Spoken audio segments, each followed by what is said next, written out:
Става въпрос за нова порода кокошки, която искаме да наложим и да признаем. Значи това е струмска кокошка, една красива и уникална. Никъде в света не е призната. В смисъл, никъде в света не е селекционирана такава порода кокошки. Многоцветна, с качули, бради, гащи. И сега в момента тук сме представили много екземпляри. Имаше и шампиони, това е един от шампиона, другия шампион го купиха.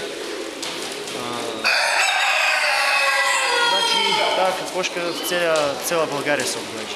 Значи струмска кокошка, защото най-много бройки в поречието на река Струма и Софийска област, тук във Враца има кокошки, в Видин.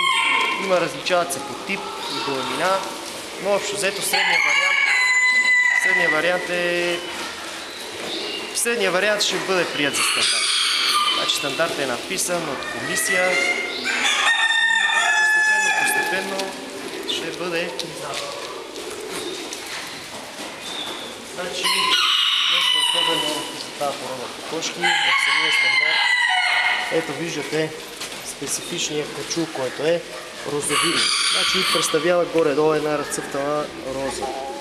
Малко цветето се иска още в самия цвят, по-равномерна шарка. Иначе е един прекрасен екземпляр.